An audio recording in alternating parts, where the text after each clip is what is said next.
up? Welcome to the Pop Tower Podcast with your host, the man behind the myth, Peter Dawson, and the Soulful Lordy, James Bullock.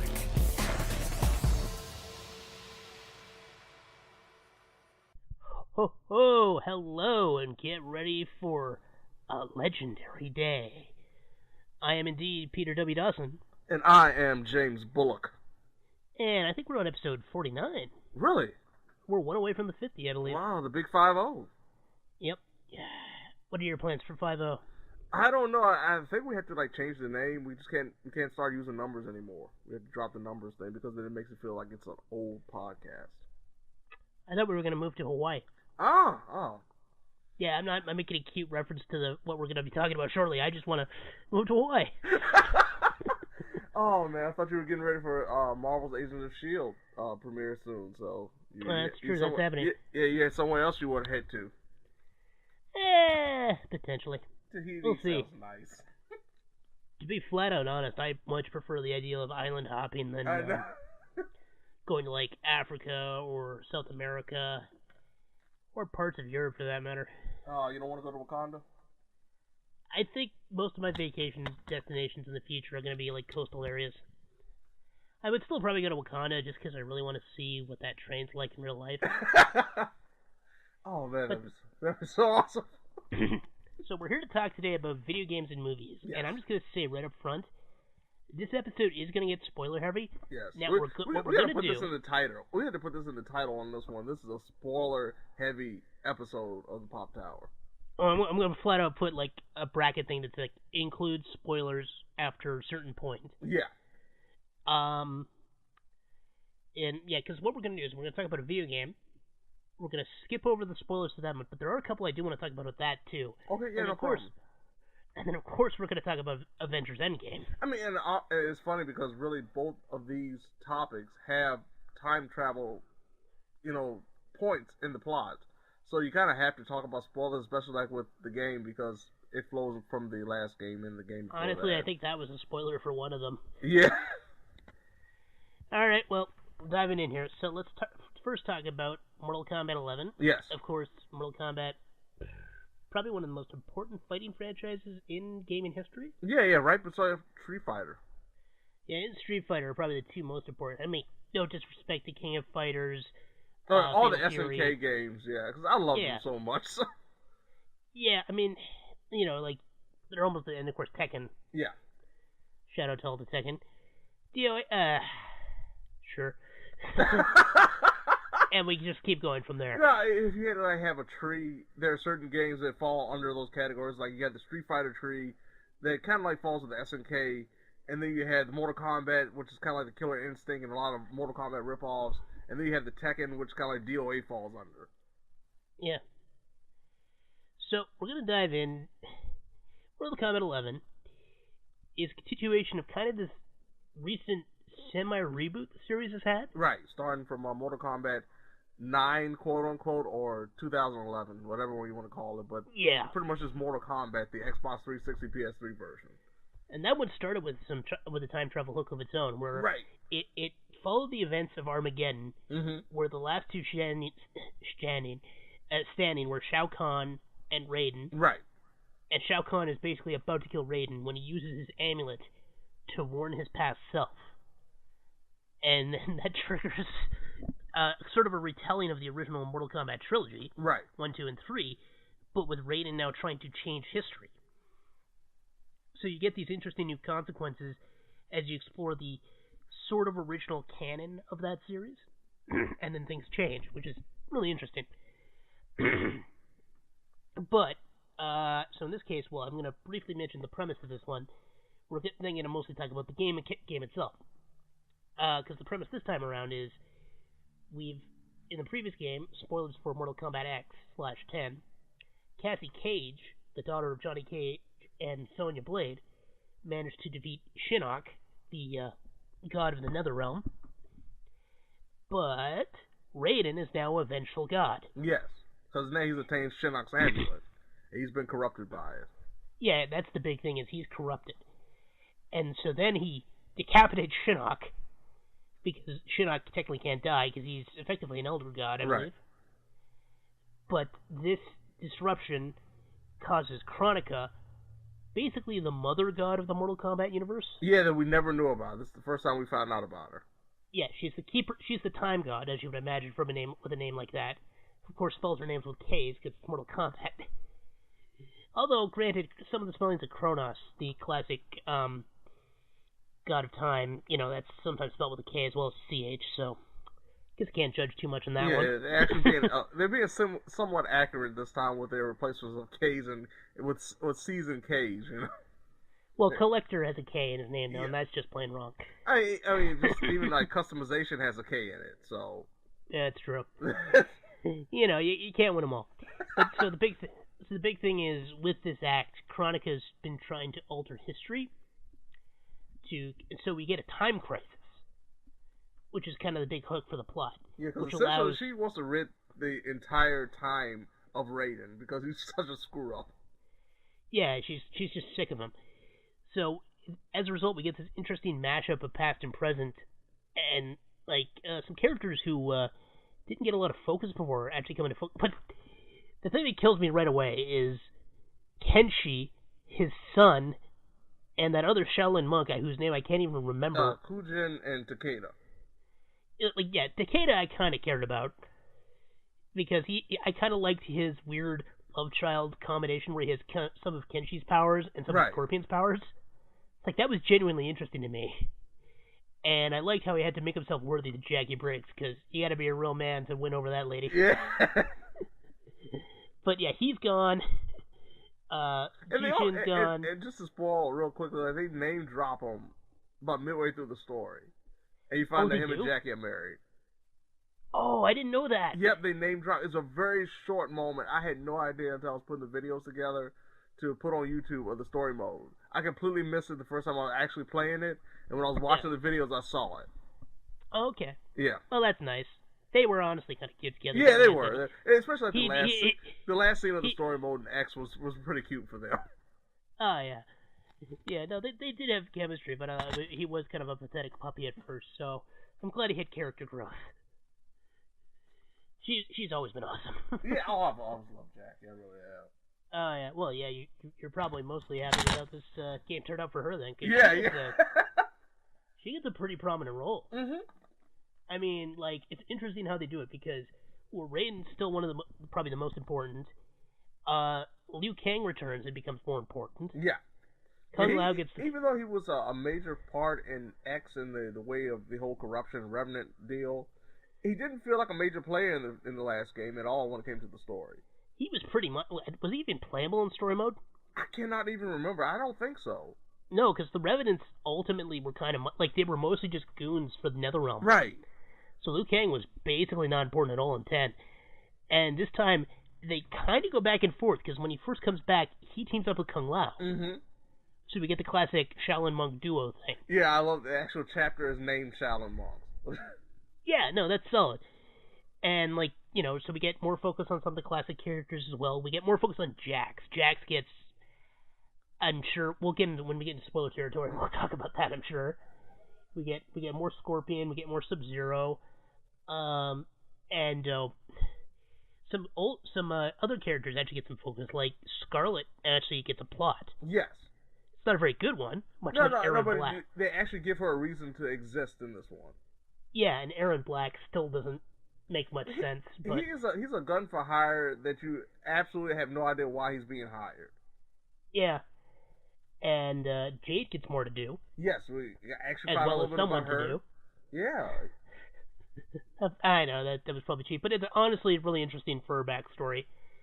Kotal Khan comes back, and we got Baraka makes his return again. Yes, so he happy. was DLC in the last one, right? Yeah, and not was he? No, he wasn't. No, he wasn't. I don't believe he was. Because he was, I know you could fight him in story mode. Right. Now, like him and Sindel, like everybody thought they were. I think Rain too, and they did not even use them for DLC. Did they not? No, I don't believe so. Huh. Because I remember there was one DLC character you could fight in the story mode, which has always bugged me when fighting games do that. Like, and this is hardly unique to like Mortal Kombat because the WWE 2K games did that a couple times as well. Right. Especially with their pre-order characters. Yeah, no, like, and let's probably dive into. There's a few new characters, right? Because we got Chronica, we got her main enforcer. Is it Garrus? Garrus, yes. Yeah, I've only used them a couple times, but I can't remember how it's pronounced yet. No, yeah.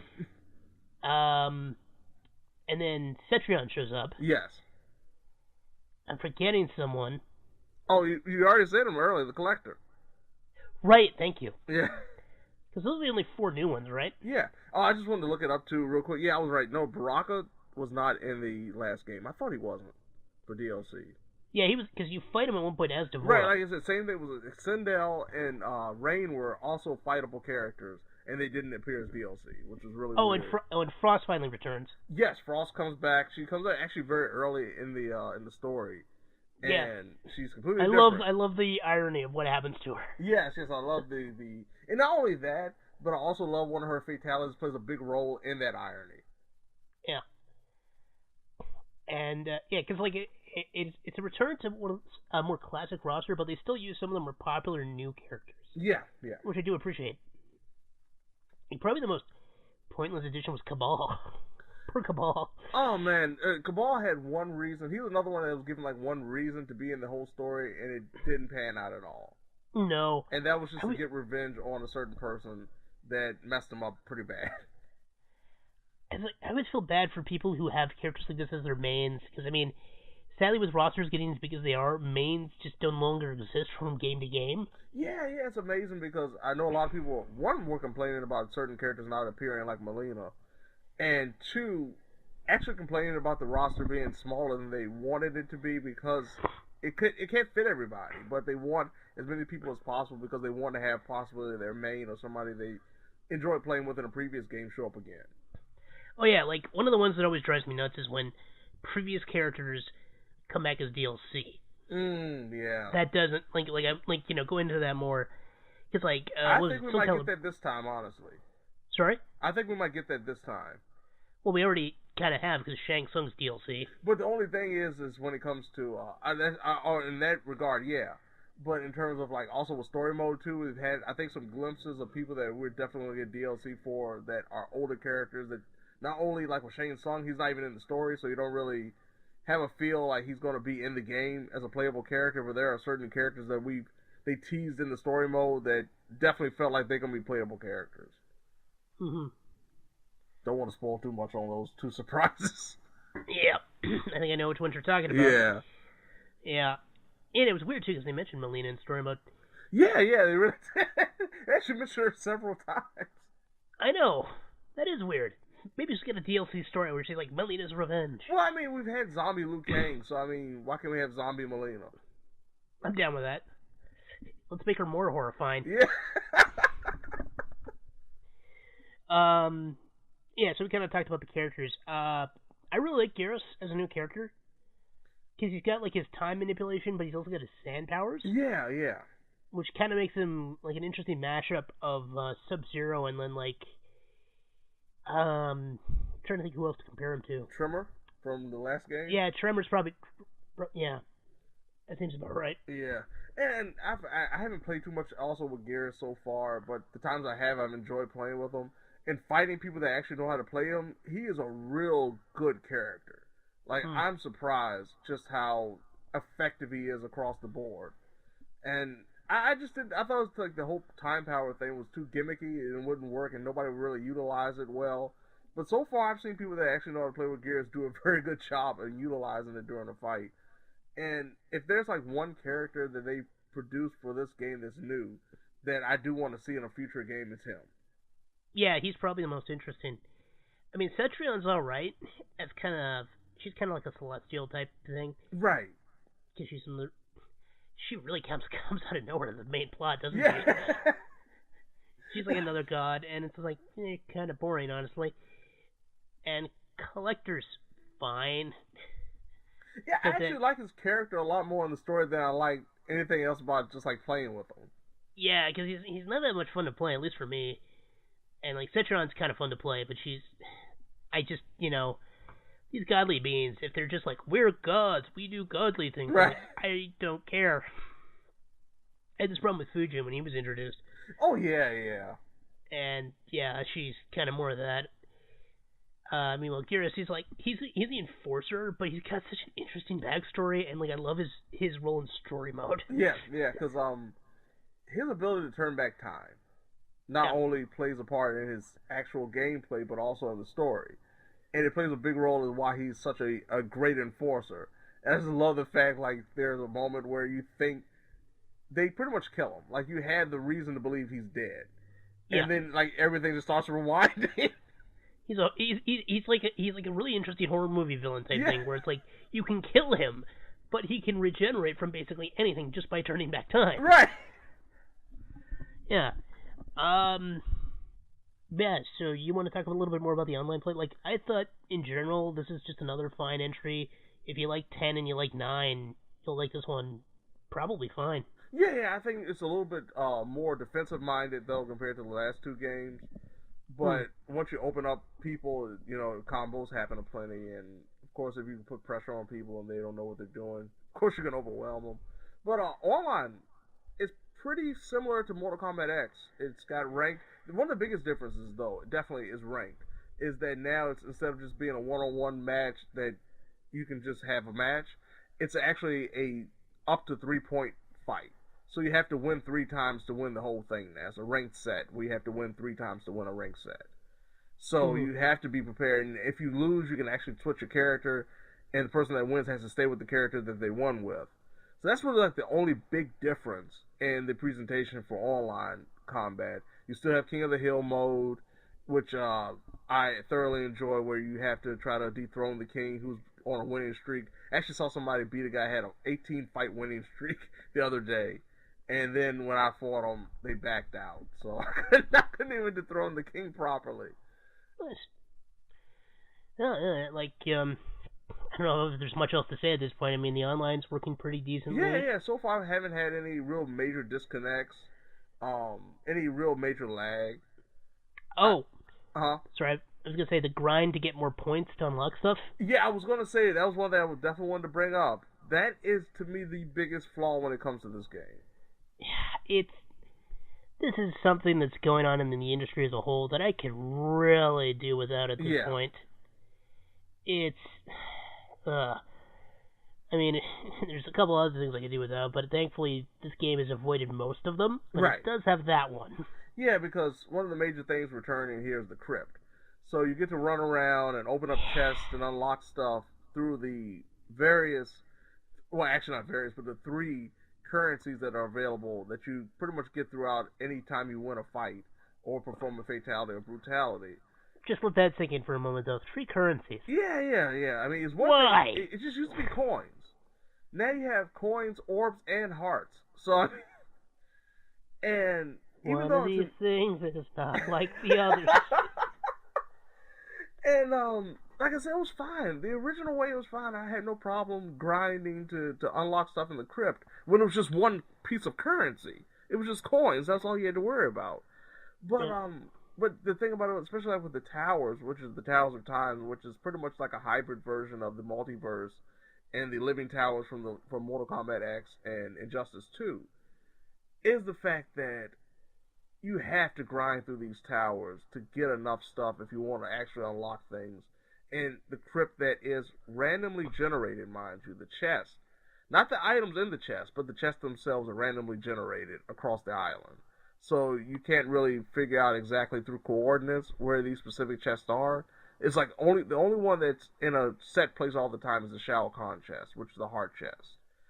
And they cost a lot of hearts. So you're going to do a lot of fatalities and brutalities if you want enough hearts. But one thing I will give NetherRealm Studios credit is the fact that the last patch or so not only gave players that have been playing like kind of a boost. I think it was like 500 hearts and like 500,000 coins and what have you. But I have noticed that hearts are being dished out a lot more in just regular play or through Towers mode. So they're making So they fixed the grind. They have slightly. It's still there. It really is. But especially like when it comes to towers and completion of like the character towers where you purchase a character-specific tower so you can unlock a skin and a victory pose and what have you. You still have to grind, like, oh, you got to do 50 uppercuts across the entire tower. You have to do 50 throws. Like, that kind of stuff that's totally unnecessary. That does seem a bit much. Yeah. It's just time. I mean, I get...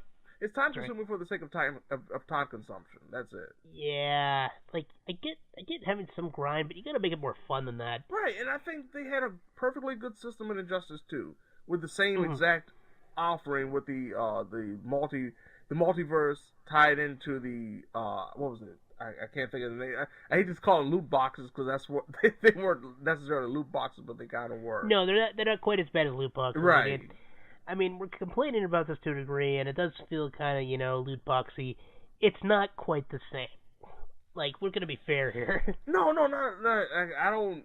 The one thing about it is we just said you gain it through gameplay. You can not have to spend an extra dime at all to get all this stuff, but just expect it to cost you a lot of time to do so if you're a completionist. Yeah, and that's always the risk. Is like if they make it too much time, it really kind of feels like they're trying to incentivize payments, and even if it's cosmetic stuff, that's still kind of shady. Yeah, and the thing about it, I can honestly see a lot of people just foregoing, the grind of unlocking a whole bunch of skins and gear, and just sticking with what they already got, because that's one thing I have noticed, especially playing online. There are very few people that have, like, these fully decked out, customized characters that impress me because they've gone out of their way to unlock a whole bunch of skins and gear, like they were in Injustice 2. Like, you played Injustice 2, and they would have these characters just tripped out in just the most outrageous looking outfits because they've spent time trying to unlock all the stuff. It was a little bit easier.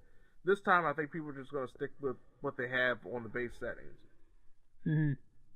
That makes sense. I guess we'll see what happens. Yeah. Do you want to move on to Avengers? Yeah. No. Overall, I think Mortal Kombat 11 is a great game. I think, from a gameplay perspective, that's the main thing. Like, from a gameplay perspective, it's absolutely phenomenal. There's just some bad decisions that have been made when it comes to the grind. That's really it. And thankfully, they're not the worst we've seen, which I mean is kind of damning with faint praise. Yeah, it's not like Shadow of War having to just literally rip out everything that made up a progression system to try to fix it. From one of the best games of the year to one of the worst. Oh man, I'm still really bitter about that. Yeah, I know. I feel you on that. Yeah, which is a shame because they still had some good ideas in there. We really did. But let's talk about good ideas. Avengers Endgame. So, here's a movie that's been 11 years in the making, basically to the day, because I don't know, because May 2nd, I believe, was when Iron Man first came out in 2008. Wow. Yeah. We're recording this on May 3rd, so it's a day after when Iron Man 2 came out, or Iron Man's anniversary in 2008. That is crazy, because, like, it's amazing when you think about a movie and actually remember sitting in the theater watching certain scenes. I remember exactly what I was doing. I was living in a small town at the time, working in the Walmart at night. And so one night when I was like, I'm not working tonight, I'm going to go to the movies and stay out late because I can do that because I work all night. Yeah, I actually had gone to a friend's graduation and left afterwards, and then we went out and saw Iron Man. Nice. Man. I saw a lot of movies that summer just because I had a lot of disposable income. Right. Oh, yeah. That was like me right out of high school. It was like, oh man, I got free time during the day and go see a movie. Well, because I work all night, right? So it's like I didn't have much chance to go hang out with people. I was living in a smaller town out of the way, so I'd have to drive for too long to do that. So I was like, well, I'm saving all this money and I don't have anything to do with it. I'll go see Chronicles of Narnia 2. I'll also go see... I saw some real lousy stuff, but like that was also the summer of Dark Knight as well. Okay, yeah. So it was like Iron Man, Dark Knight. Yeah, that's a great combo. Man, good time. Right? Good memories. Time. So Avengers Endgame, which is officially the longest. I hate to interrupt you. You said we had a good combo. We had a good combo too this time, though. We had Shazam and now Avengers. It's true. I mean, we had Captain Marvel before that. Yeah. Like these movies, especially. Captain Marvel, absolutely do agree, but I mean, Shazam and Endgame in particular are basically why I love superhero movies and why I hate for differing reasons. Because, well, we'll get to it into the spoilers, because let me put it to you this way, James. Okay. There's been a lot of really good movies in the last few years. Mm-hmm. undeniably, I haven't felt this much joy since Mad Max Fury Road. Wow. Because that was a movie I was basically pure joy almost the entire way through. Okay. Like, I would make a sex joke here, but I kind of don't want to do that. But, you know, like, the level of gratification I had watching Mad Max was like that. And by the end of this movie, I was there again. Wow. Like, that's how long it's been since I think I felt quite that elated. I think, for me, well, man, I would hate to say Infinity War. Because I didn't feel the elation with Infinity War. I felt, because I ultimately, since that movie ends kind of darkly, I was like, right, no, oh. in the dark, but it was like, man, I think it just like took my breath away, kind of feeling. Like, man, I did not expect him to go that far. Even though I knew it was supposed to be an Endgame coming up, I just didn't expect him to go that far. Mm-hmm. Yeah, no, it was, in this case, Endgame. Oh man. so we're not going to spoil anything at the moment, but we will point out. Yeah, we're not going to spoil the biggest spoiler of them all, so don't worry about that. Yeah, it's 3 hours long. Yeah, didn't feel like it. Does not feel like it. Did not feel like it at all. Absolutely. When I realized we're like, oh man, we probably only got like 30, 40 minutes left, I was like, wow, that just flew by. Yeah, like there's so many things I want to talk about specifically, but I'm going to save that for the spoiler discussion. Okay. Because, I mean, even how this movie opens, right? Oh, yeah. Okay, so I'm going to try and do some vague statements here. I think we can pretty much spoil Infinity War at this point. Well, yeah, because, for those who don't know, and this is your last chance to avoid spoilers for Infinity War, it ended with Thanos getting all 6 Infinity Stones and snapping half of all life out of existence. Now, was it half or a third? Because I could recall them saying a third a lot in this movie. Yeah, it was definitely half. Okay. Yeah, it does say half. Yeah, it says half in the wiki. It was weird because I know they said a third in the movie for some reason. Well, it was because it was about 3 billion. Ah, okay. Because it was 50% across the entire universe. About 3 billion people disappeared on Earth. Oh, okay, gotcha. Which is, closer to, about a third. Third and a half, yeah. Yeah. It's a weird number. At one point, I think they said something else, and it was, that's the big thing. So he was able to do it. He escaped with the Infinity Gauntlet. The heroes lose. Yes, the heroes lose at the end of Infinity War. And a bunch of heroes die as a result. Yes. Winter Soldier's dead. Falcon's dead. Scarlet Witch is dead. Black Panther's dead. I said, don't forget my Spider-Man's boy. dead. Don't forget my boy. I was going to say Spider-Man, but I knew I was skipping over something. I immediately went, all right, Black Panther. And then most of the Guardians are dead. Yes. Doctor Strange is dead. It's like, oh man. Like, a lot of important people to the future of the DC or the Marvel Cinematic Universe just kind of dusted. Like, pretty much all you're left is the base Avengers at this point. Well, not entirely, because, like, here's the crew. Oh, and it's worth noting, unrelated to this, Gamora got killed, as did Vision. Yes.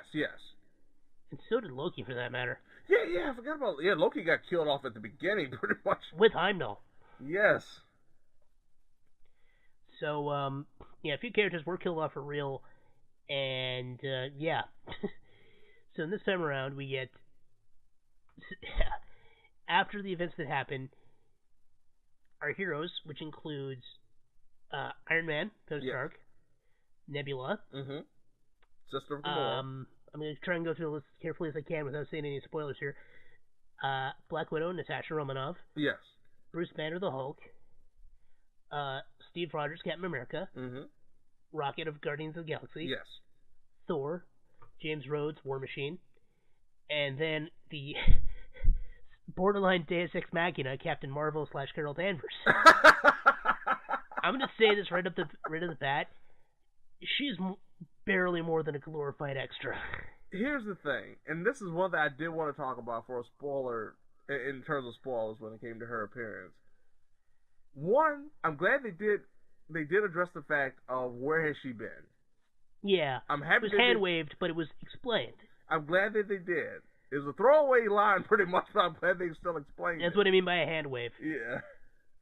Now, but her appearances in this movie left so much more to be desired, considering how much they emphasized how important her role was going to be coming off of Captain Marvel. Yeah, it was kind of annoying. Yeah. We'll get more into this with the spoilers, but the one thing that really drove me nuts is they really needed to show the scene where she shows up on Earth again. Yes. Which was at the very end of Captain Marvel. Yes. Because she just comes out of nowhere, and it's like, and then you see her working with the Avengers, and I guess you can infer in your head, and she has a new look too. Yeah. Oh man, comic books. But so the big thing is, yeah, they have to unite and figure out what's going on. And along the way, we also get some appearances from two other heroes we didn't see in the last movie. This isn't really a spoiler, so I'm going to mention them because they were in the trailers. Right.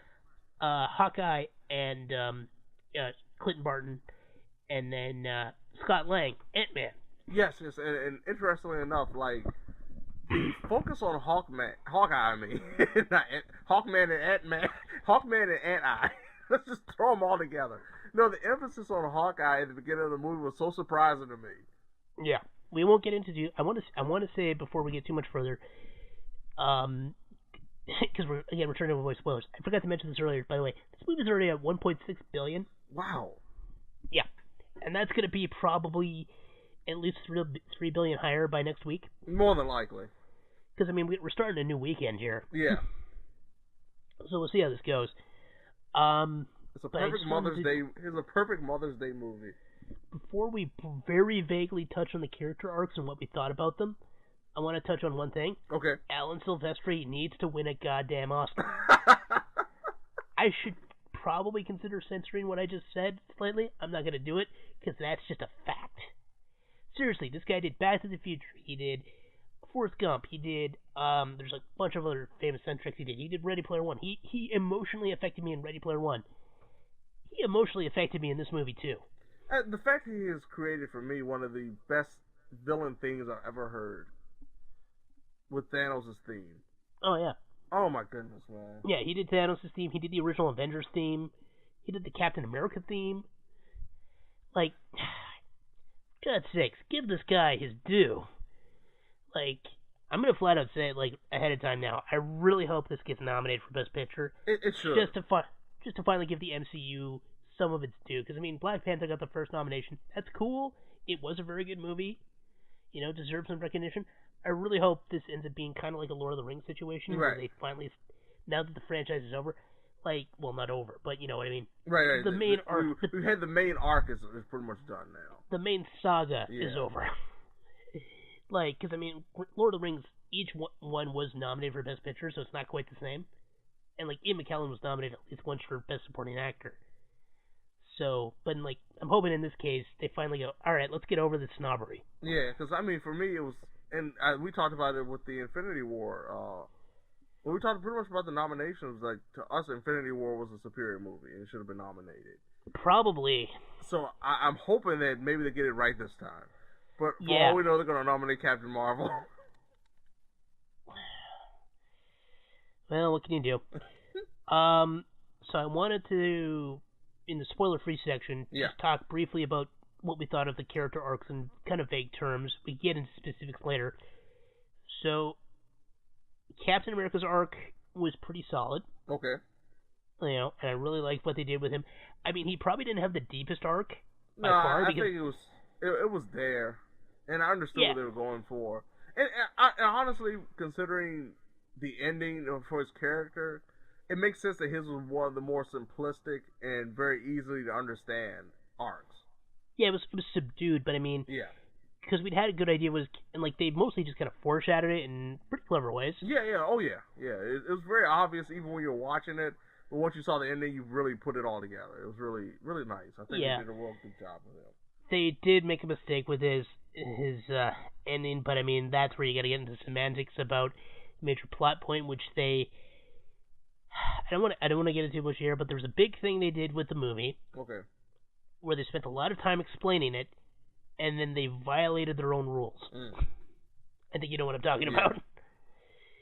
And which I wouldn't call out so much, except they spent all this time explaining it. And unfortunately, Captain America's ending ties into that.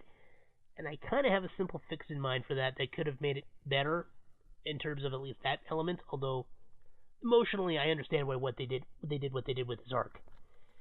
But it was pretty good. I just brought him up first because he's my favorite. So what did you think of Thor's arc? Wow. Yeah, that was my reaction too. Yeah, it started off really good to me. And then they had this big stumble about 2/3 of the way in. Yeah, well, honestly, I think it was better in concept than execution. Yeah, it's like I understood exactly what they were going for at the beginning. And like I said, the first third of the movie, his character perfectly reflected what was going on with him mentally, and then I don't entirely agree with that. I think they lean too much into the comedy with him. Well, I mean, we look at Ragnarok. I mean, yeah, no, I mean, and this is a Marvel movie, but I think they tried too hard with the comedy with him. I think he, honestly, without Star-Lord, I think we kind of had to lean on him for comedy. Like, he's the only one they kind of established as a comedic figure in that universe. It just feels, it just feels like they undermine the seriousness of his arc. I do definitely agree, because, I mean, coming off of what happens very early in the movie with him. I'm not going to say it wasn't funny, it's just, it felt like it was funny at a detriment to what the story they were trying to tell with him. Well, in that perspective, I agree with you in the sense of, like, they had that moment where they could have turned the corner and made it more serious, but instead they just stuck with, hey, he's funny Thor in this version, you know? I definitely understand where you're coming from in that perspective. I just think, they felt like they needed the humor, the usual humor of an MCU movie, and really the only character they had to establish as Thor. Well, they had another one, which we'll get to, which is the other one I was disappointed with. Okay, who? I just wanted to say, it reminded me a lot of the end of Ragnarok when Asgard gets destroyed, and they had a joke for that, and I'm like, don't do that. The rest of the movie is funny. You can have a serious moment. Like, it felt like that, because there's still plenty of humor in this film that actually works quite well. That one kind of, some of the stuff they did with Thor. But, I mean, he still had some pretty cool stuff in this film, so I won't say it was like, and I appreciated what they did with him later on, which I'll get to when we get to spoilers and I just start nerding out.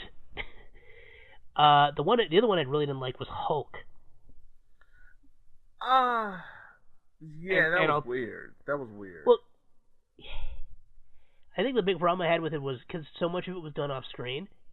Yeah, that was a big thing. Like, they just kind of like, once again, like a throwaway line, man. Like, they explain it really quickly, give you the exposition, and then just move along. Yeah, and that one I think they should have done more with, because it feels out of nowhere. And not only that, but you think about how much of a major part of that was involved in Infinity War. Oh, I know, this is what I'm saying. Like, it kind of undercuts Infinity War with what they did with Hulk. And then he doesn't do much that interesting.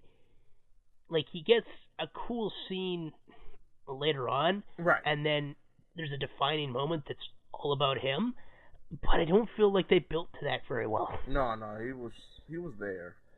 Like, they should have given him more path. He really could have been interchangeable if they wanted him to.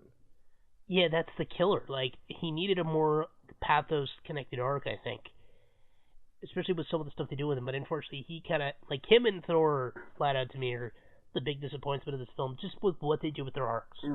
Oh man, I was going to say, it's just for an arc I can agree with, but in terms of disappointment and the way they handle the character, good lord, what about Black Widow? I honestly like that. I will happily argue why.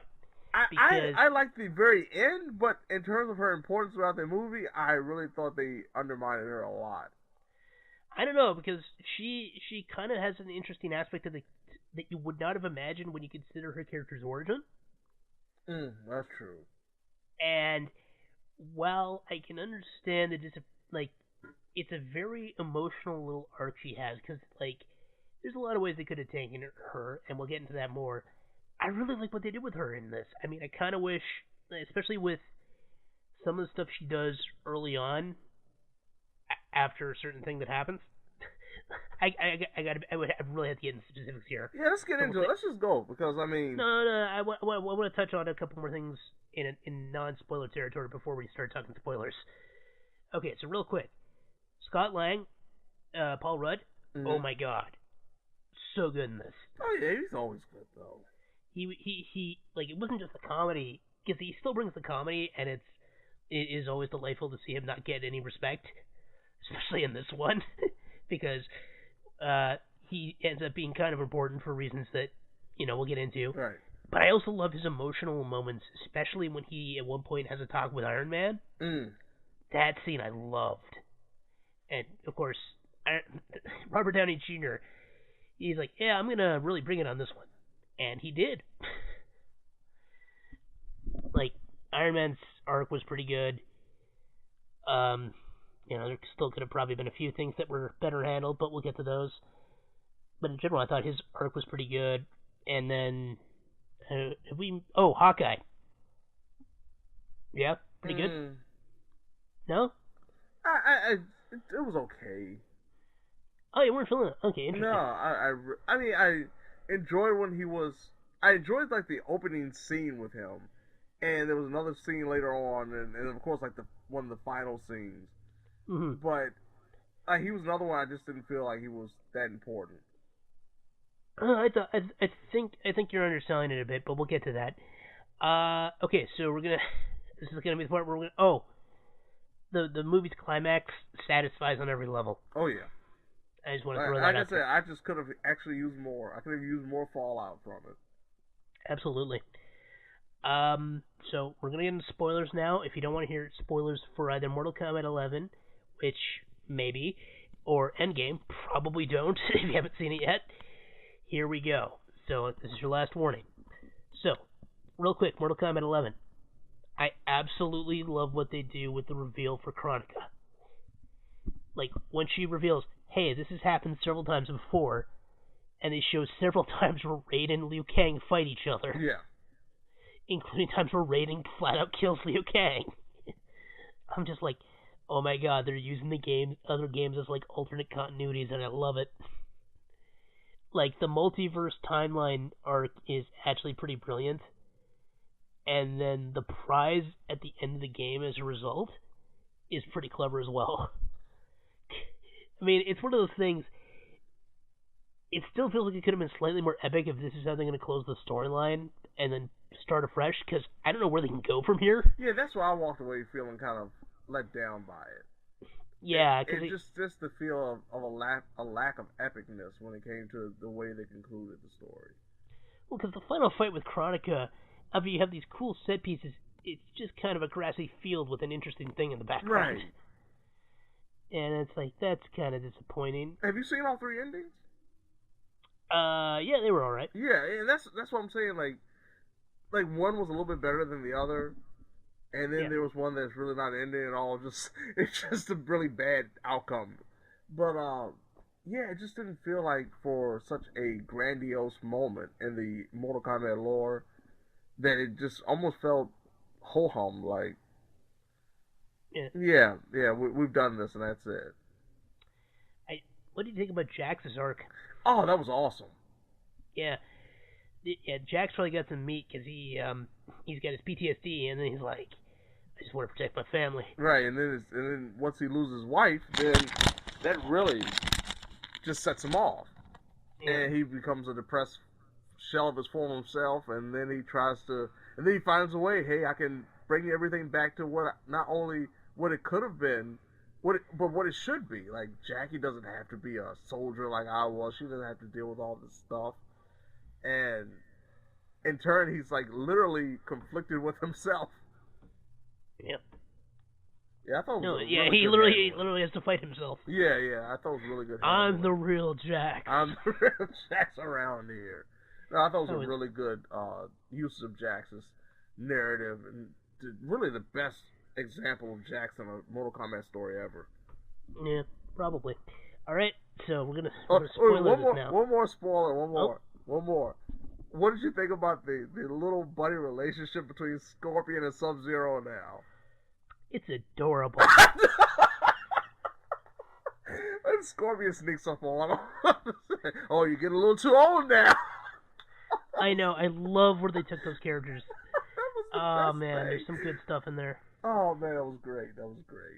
Yeah, and of course, young Johnny Cage being such a dick. Oh man, he was.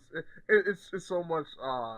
It's so hilarious when he was like insulting his younger self for being such a jerk, because I know what you were like, and he still can't understand it. To the point where you beat him, he still has to throw out a little whip like, "Oh, you got lucky." Like seriously. Yeah. Well, yeah, it's Johnny Cage. It's still Johnny Cage. That was great. They did a great job with that. Oh, poor Cassie. Oh man, the life or death situation literally for her in this story. Yeah. Okay, so Endgame. All right, first of all, I'm just gonna say that. So for some people, for some reason, listen for spoilers. Yeah, time travel is a major part of this movie. Right. I mean, that was pretty much going to be a thing. I think everybody knew it coming off an Infinity War. A lot of people guessed. Well, because, I mean, in the original Infinity Gauntlet thing, Nebula gets the gauntlet and rewinds time so the snap never happens. Right. That doesn't happen this time, and I'm kind of disappointed that, because it feels like Nebula was still important, but not the important I wanted.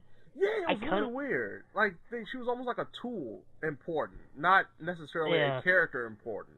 Well, she had some good character moments, though, but I really would have loved to see her restored to, like, how she was originally supposed to look. Right. Because, like, that was something I loved in the comic. Because, like, in the comic, she's basically a husk. And then she gets given, like, her proper form again, where she kind of looks like a blue Gamora. Mm-hmm. Which I thought was really interesting. But, nope. They didn't do that this time, which was a bummer. But, yeah, in this case, so, let's just get into the arcs we hated, first of all. Oh no, okay. Before we get to that, though... Before we get to that, I will spoil this one. Did you expect the confrontation to happen between Thanos and the group so early in the movie? The first confrontation. No, that was brilliant. Okay. That was absolutely phenomenal. I'm not going to say anything else after that. Well, we're in the spoiler section. We can. Yeah. Okay. Let's do it. Cripple Thanos. They kill Thanos in the first 20 minutes. Cripple Thanos, no less. I know, like, Thanos is already, because he's already destroyed the Infinity Stones. Right. He destroyed his arm using the Infinity Stones in the Infinity Gauntlet. He destroyed his arm. And then Thor decapitates him because he's like, I went for the head. Yes, you told me to go for the head. And of course I'm going to decapitate you this time. And then this freaking time skip of 5 years. I thought it was going to be like a few months. No, 4 years. It was 5. Was it 5? I thought it was 4. It was 5. 5 freaking years. Wow, you're right. I know, right? Man. Like, what? No wonder you got so fast. This movie, the first 20 minutes is full of what? Like, the first one is more just, because it opens with Hawkeye losing. I pretty much called this scene, except it wasn't quite as cheesy as I was imagined it being. Right. Because I was imagining him literally, like, hugging his family as they started to drift away, yeah. No, they did a really good job of that. They really did. Oh, absolutely. Like I said, that was the thing. Like, I enjoyed the scenes with Hawkeye, but it felt like it could have been anybody for me. I disagree, because they made a big point of him, especially in Ultron, being the family man. That's true. And he was the guy who helped redeem Black Widow. They make that a point. Right? And like, this time she sacrificed herself for. Okay, I got you. No, this is why I like their arc. I mean, I understand that it could have been more impactful. I'll totally give you that. But I argue this arc works really well because there's two things that work for me. One is Hawkeye, the heart of the team, has become this murdering psychopath. And he doesn't think he has anything to live for anymore, even when he has a chance of hope.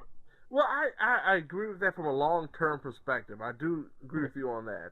But I just think that in terms of like this short narrative, because we're pretty much following it off in Infinity War, they didn't do enough job in emphasizing how important Hawkeye was to the group. Well, that was the thing. They really emphasized it with Black Widow because when she finds out what he's done, the look on her face. Oh, yeah. When she went back and tried to get the acting in this movie, like, even the stuff I hated is phenomenal. Like, people wish they could get performances this good in, like, costume dramas about Queen Anne. I was talking to somebody about The Favorite the other day, so that came to mind. I still like the favorite quite a bit, though. But, like, yeah, no. Because her whole thing, she's still running the Avengers. Yeah. 5 years later. Cap is basically retired. Because he's just doing his support group. Right. Which, by the way, the support group includes the first canon gay character in the MCU. Yeah. It only took him 22 movies. I think he was played by one of the directors, too. Like, wasn't that guy at the support group one of the Russos? It might have been. Anyway, yeah, like, she's the one who's still trying to hold together what's left of the Avengers, which is, like, Rocket and Nebula. I can never remember her name from Wakanda. Michonne in Walking Dead, yeah. Yeah. Yeah, I can't remember her name. You can't remember her name either. No, yeah. no, I never remember her name. It's just a darn shame because she's so good. Yeah, and then Captain Marvel and War Machine are also around. Although Captain Marvel basically says, hey, I'm not going to be in most of this movie. Yeah, she pretty much tells... This is a huge spoiler for those thinking that Captain Marvel's going to be a real big part in Endgame. No, it's not. And the fact is that she not only tells everyone, well, I'm busy saving the rest of the universe, she also tells everyone, as they explain to them the just terrible situation that they're in, that, no, I will not be around potentially when you have to do something that will save your planet. I will have to go now. My planet needs me.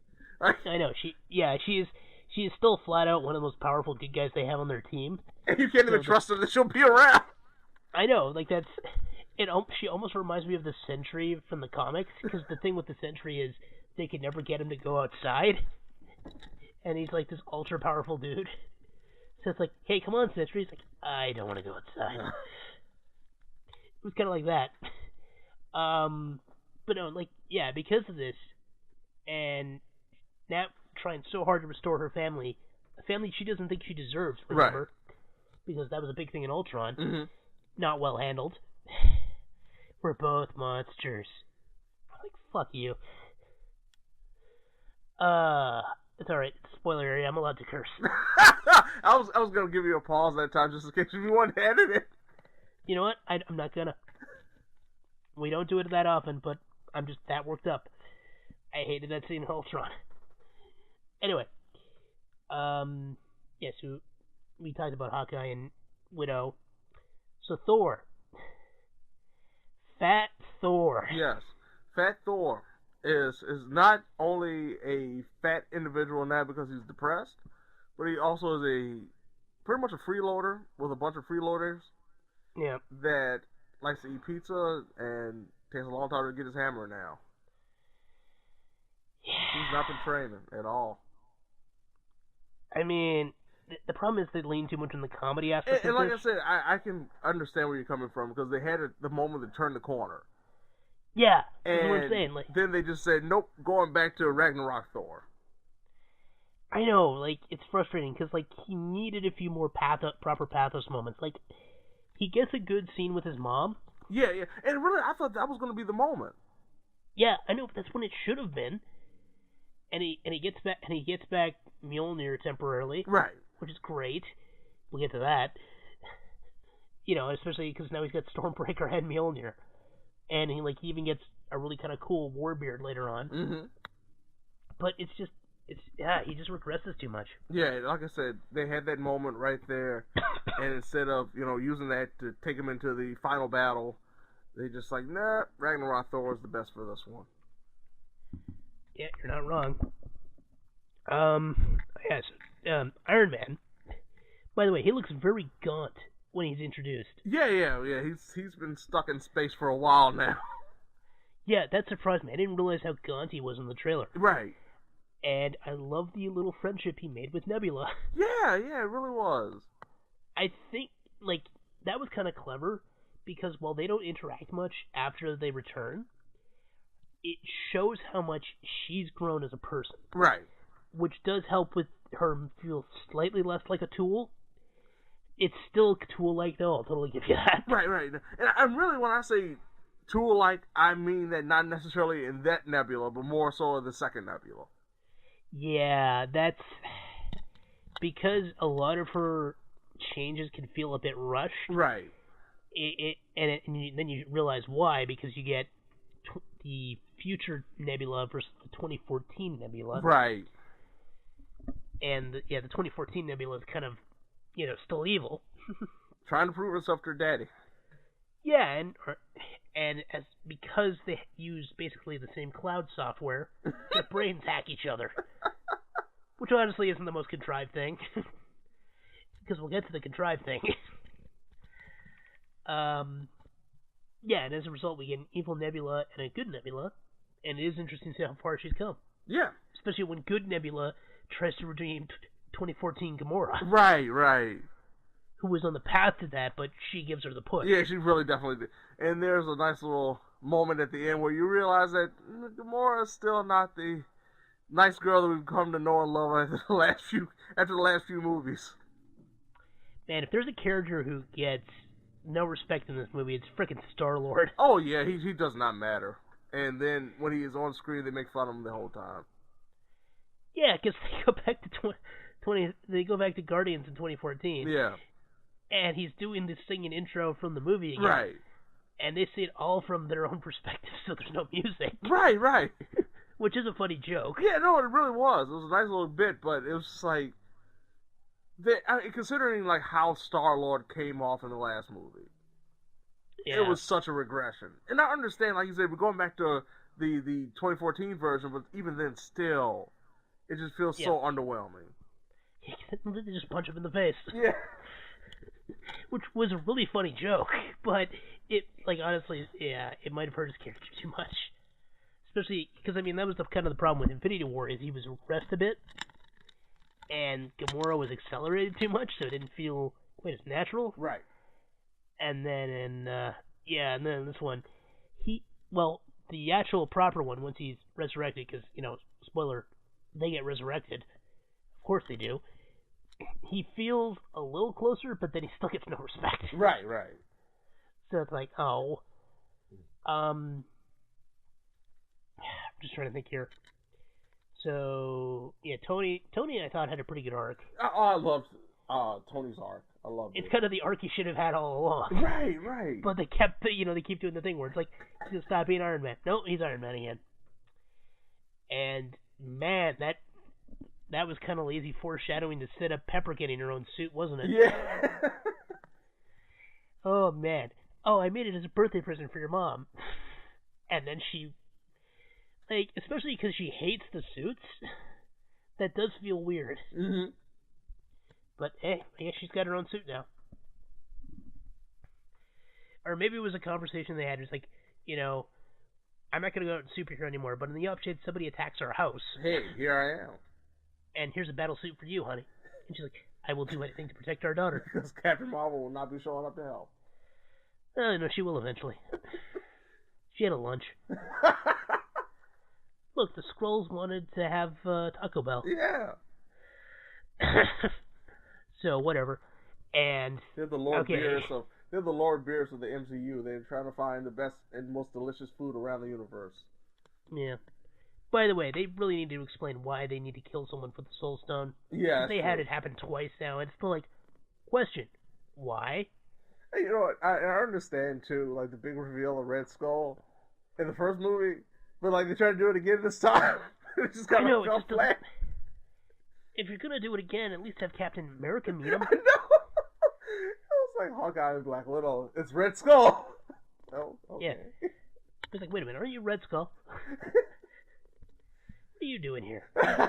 It's such an ominous reveal for him. I was like, what did we just do this in Infinity War? I know, this is. If there's a problem with that sequence, it's that. Because they repeat the same thing, but they do the interesting dynamic with Black Widow and Hawkeye where one of them has to kill the other. Right. Or more importantly, the one has to sacrifice themselves. Yeah. And one wants to do it, and the other one wants to do it, and they kind of fight over it. And there's no question that they love each other in a very platonic way. There might have actually been a moment where it was possibly romantic, but it didn't work out that way. Instead, Hawkeye got his family. Right. But his kids have no problem calling her Auntie Nat. Right. So, it was a very strong relationship and a good one to put through that ringer. Problem is, Red Skull never explains, oh yeah, this is how this planet works, and like why it's like, because they could have set up the Eternals here, because we know they want to make an Eternals movie. Like, it would have been a good chance to expand the lore more, and they just didn't take it. Mm-hmm. Which is infuriating if they're going to keep continuing the MCU, like they are. Okay, so Captain America, I don't know if we have much else to say there. No, he had his moment. He snuck around a little bit. Tony Stark had his moment, met his dad. And... Yeah. Hulk was just smart Hulk. Yeah. Well, see, he was a hybrid of Hulk and Bruce Banner. Yeah, it's Professor Hulk. Where Bruce is saying that he's accepted the Hulk as being a part of him, but instead of trying to suppress him, now he's literally on the edge of anger all the time. But he can't get angry now. He's just got the Hulk strength, but not the Hulk anger. Meanwhile, one of the emotional anchors of the movie is freaking Paul Rudd, who not only saves the day, which, by the way, my roommate, who's a big Ant-Man fan, because he loves those movies, he is so happy that they were like the ones who saved the universe. Yeah. Because the quantum realm that was set up at Ant-Man and the Wasp ends up being their source of time travel, which they do a terrible job being consistent with. Yeah, they try to explain it when Ant-Man shows up, and they do a decent job, but then like they can't keep track of it after that. Well, especially because they kind of make a point that, causing the universe to split won't be a big deal, but then it's like, no, but we're going to put everything back. Right. Because they actually have a moment where Hulk is being explained, like, what could happen. Yeah. And then the divergence happens because Loki escapes with the Tesseract. Yes! Like, I was going to ask you, what do you think about Loki escaping with the Tesseract? Like, so, timeline's screwed. Right!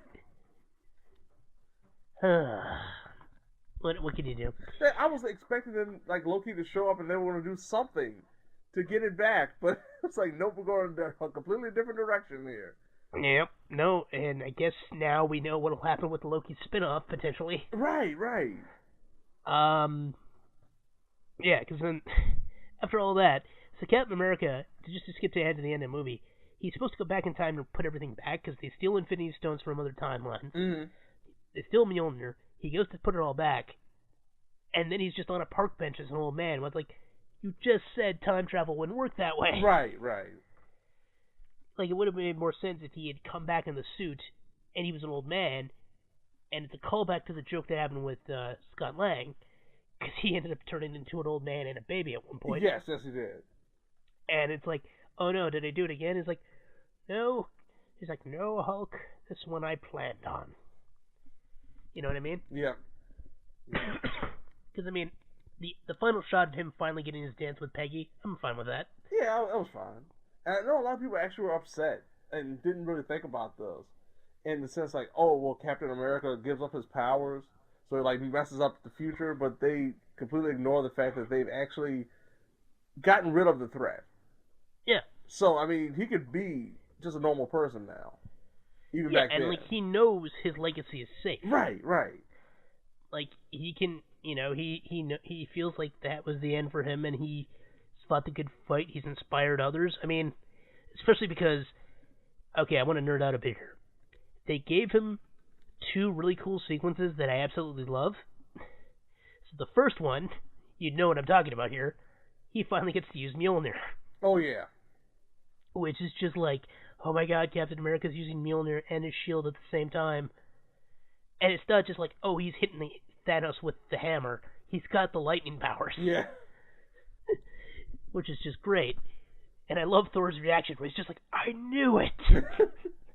Like, that was a good and pretty proper joke. Yeah, but then later on, when his shield gets broken, and he's the last Avenger standing, it's very much like what happened at the end of Infinity Gauntlet. Right. Where Thanos has killed all the other Avengers, and the X-Men. Mm-hmm. He's killed Spider-Man, he's killed Wolverine. They're all dead. And then Captain America just walks right up to him. And in this case, he like, he's beaten, he can barely hold his shield, and he just looks at Thanos and he's like, go time. And that's when the Lord of the Rings moment happens. And he finally gets to say, Avengers Assemble. Oh, so awesome. Just that huge row of heroes, plus the Wakanda army, plus the wizards. I think there were some other soldiers there, too. Yeah. Didn't they have some Noah Corps or something there? Yeah. Yeah. So it was like, oh, that's really epic. I love the fact, having to go back to Mortal Kombat 11, we had that same moment at the end of the story, where you have like all these different factions or secret, or just groups of people that we've become emotionally invested in over the last X amount of years. Like the same thing happened in Endgame. We had all these people that we've become invested with from different sections and different movies all come together. And it's just in this epic battle at the end. Yeah, no, it's pretty solid. Yeah. Is there much else to say? No. I would have to say though, compared to Infinity War, I don't think I would ever watch this as much as I watched Infinity War for some reason. Why not? I don't know. I just walked away. I guess I felt so satisfied. It's almost like one of those things like you have a first time experience or something. You're so satisfied you don't want to ruin it by continuously watching it over and over again. But I don't know. It's weird. Like I thought it was a great movie, but it was like, man, and maybe if like after 6 months or so, like when it gets closer to a release on Blu-ray or something, I'd be like, I'll have a completely different opinion. But like right now, it's like I don't necessarily need to see it again. Like I'm very satisfied with everything in this experience. Well, I think it's because it's more closure too. Right. Like yeah, exactly. I had that moment of closure to this epic finale of a saga, and I don't need to just keep on harping on it in terms of watching it over and over again. I will say, there's a couple of thoughts I had. Really disappointed what the final shot wasn't Stanley flying off into space saying Excelsior. Oh man, but the Stanley cameo. That was great. That was great. I'm not gonna lie. What was the other? I had a couple others. Oh yeah, I really want to see Spider-Man: Far From Home now. Oh yeah, very much so. See how they address the change, because I mean, Iron Man flat out says we're not reversing time. Right. And I'm just like, that seems a little selfish, but okay, Cap, or okay, Iron Man.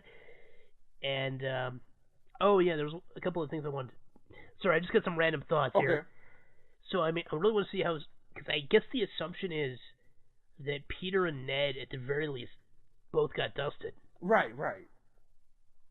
So, and it's possible Aunt May didn't. Which would explain where the relationship between her and Happy started to come from. Yeah, because I mean, now we're at 5 years with Peter gone. Wow. Right? And it could very well be that Flash and Michelle, because they're both on the thing as well. Right. So, we'll see what happens. That'd be interesting. I'm really intrigued now to see how Far From Home I just really want to know how they address that. Because they're supposed to be at school. I know. I really want to see that. I think one of the reasons the Infinity Gauntlet, I wish they would have mentioned this, because it's Stark tech that they use for the new Infinity Gauntlet they build. That might be why it devastated Hulk so more. Much. Yeah, because it's just not as good as the Dwarf Star stuff. Right. Ditto why Tony's flat out killed him. Right. But then you also it's not just that he's not a tough boy. But then you also kind of account for the fact that Thanos is pretty much almost a god, so maybe he could take a little bit more than Tony could. Yeah, there's a bunch of reasons this just didn't work, and I was really okay with that. I mean, I would have liked a little more lip service to that fact, but I can headcanon that pretty easily. Like I said, I was fine with that, considering just the enormity of what Thanos is. I can understand him more being able to survive something like that than Tony would. Yeah, absolutely. And I did like that his death was short. Oh yeah, very much so. It wasn't a lingering situation, which I very much appreciated. They definitely wanted you to feel heaviness on how abrupt it was. Did you notice who the kid was at the funeral? Oh yeah, the one he took under his wing in 3? Yeah, the kid from Iron Man 3 shows up. Of all the people to show up, I love that kid was there. Yeah. And he's now just some lanky kid, and everyone's like, who is that guy? Who's that guy? Yeah. I don't know, No, I just feel like a cathartic moment. Like, it's just, like after you said that, it's like, man, I feel like a cathartic moment right here. I got one more. Okay. So they have a scene where basically all the MCU women team up at one point to help Captain Marvel get through the line. And my thought was, Captain Marvel doesn't need their help. Right. Because one of the few things they establish is she takes out Thanos' ship. Right. Like a flying battering ram. And she's actually able to go toe-to-toe with Thanos. It takes him using the Power Stone to stop her. Right. Like, because the only other people who were able to go toe-to-toe with him effectively were Thor, Captain America, and Iron Man. Right. And even then Cap needed, Mjolnir. And Iron Man still struggled. Yeah. So it's like, they do establish that she's strong. And don't forget she's just a girl, too. I mean, we have a movie where it's like, female lead, African-American main partner, African-American single mom who's her best friend. There's no real implied lesbian relationship there. It's all very solidly progressive, and it's all about some refugees. Like, all the stuff going for that, and then they do that in that movie. They didn't have any of those moments here. Like, I did not walk away. Like you said, there were some questionable ideas, some questionable execution, but I never walked away feeling like, man, there was that cringe-worthy moment in this movie. Yeah, the closest thing is like something maybe associated with Thor. Doing it. Maybe something associated with Thor is the closest thing you could find, but even then, it wasn't that bad. Yeah. Oh, do you love how many actors showed up and didn't even get a line? I know. Marissa Tomei, no line. Yeah. What's her nuts? Who plays the Queen of Wakanda? No line. Yeah. No. Yeah. Oh man. Famous Angela actress Bassett. Angela Bassett. Thank you. Yeah. Angela Bassett came in, just hugged, and hey, there she is. I have a nasty habit of, for no good reason, because they don't look alike, confusing Angela Bassett and Pam Grier. Wow. I think it's just because they're both I consider them both very iconic older African American women actresses who do not age. No, they really don't. They really don't, not at all. Yeah, because they don't look even remotely alike. But it's like, I don't know. It's one of those things.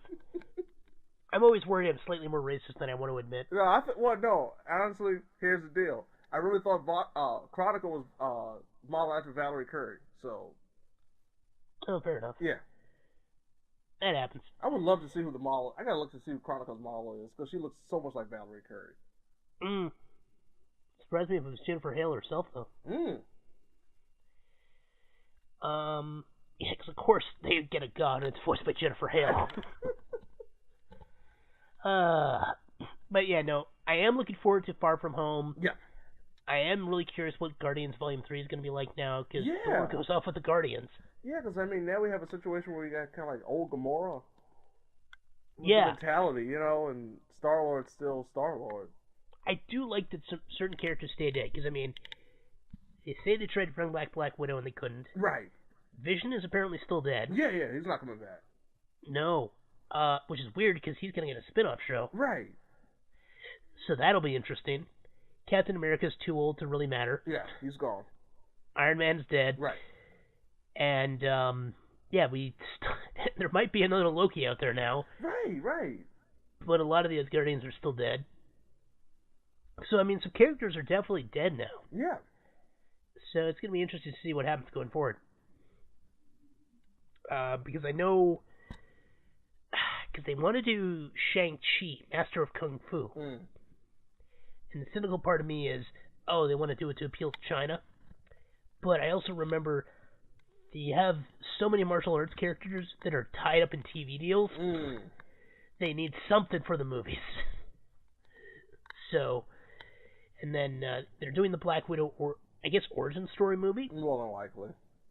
Yeah, so that'll be interesting. But I don't know what they can really do from here. I kind of wish it's either going to be a reboot of something, or they're just going to just be happy with what they've had and move on to something else. I kind of wish Endgame was the end. Yeah. But I guess we'll see what happens. Well, we got Captain Marvel too, so don't you worry about that.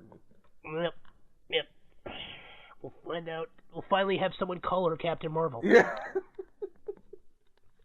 Still hasn't happened after two freaking movies. No, it has not happened. Even Nick Fury was there. He could have said something. And he's just like, no, she is not this person that you think she is.